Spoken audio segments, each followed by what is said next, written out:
With that being said, I want to bring out another guy who I just met tonight, Mr. Terence Smith.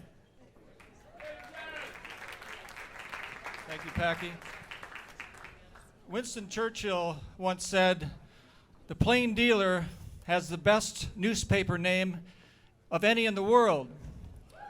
Now, I met Michael Heaton about 20 years ago at an art show in Bay Village. I didn't know who he was at the time. He's a very personable gentleman. So I don't know, and I haven't talked to him since then, but there's a lot of people here, you hear a lot that know him very well. But I know that he loved Cleveland. I know that he loved writing for the Plain Dealer. And I'd like to give you a little presentation tonight, performance, if you will, that's indirectly related to, I think you'll see the parallels to Michael's life. And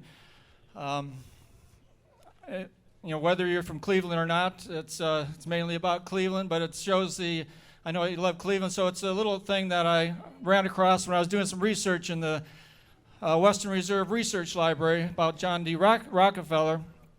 So it's, I guess that's all you need to know. It's essentially an article in the Plain Dealer by Clarice F. White in 1919. And the main subject is Dr. Hamilton Fisk Bigger. He still has relatives in the area, but he was Rockefeller's personal physician. And on the occasion, I'm going to do it in the first person. It's essentially this article, though, and it shows you the Plain Dealer, mentions good things about Cleveland, and I think parallels Michael's life to a large degree. In 1919.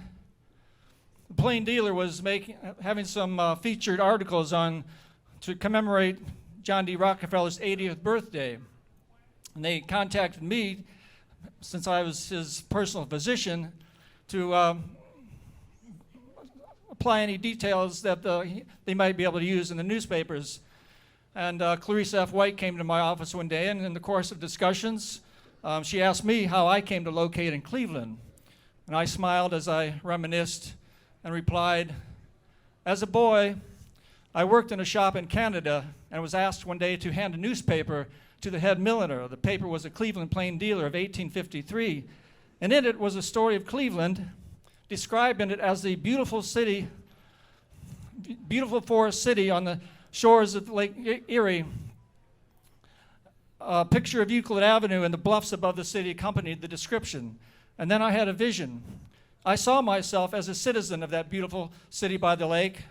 I saw the struggles that were to be my lot, but I also saw my ultimate success.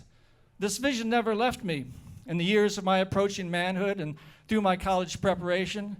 And so with a bachelor's degree, I came to Cleveland. My first work here was to clean the horses of my preceptor in exchange for my board and the privilege to be present at operations and clinics.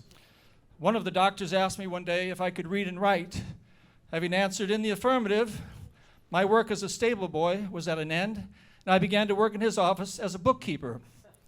One thing led to the next, 1 year to the next, and as I look back on it now, my vision came true in every detail.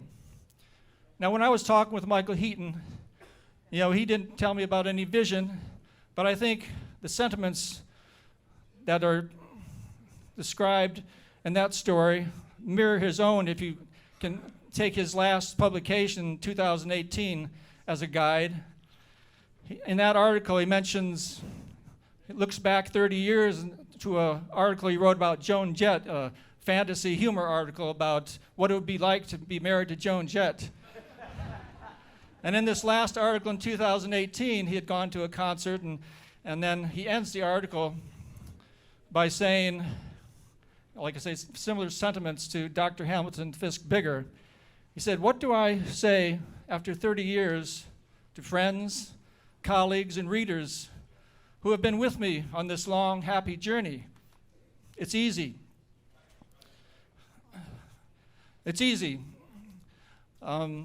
Spending Fridays for so many years has meant the world to me. The pleasure has been all mine. And Joan Jett, hey, if you're not doing anything New Year's Eve, Thank you.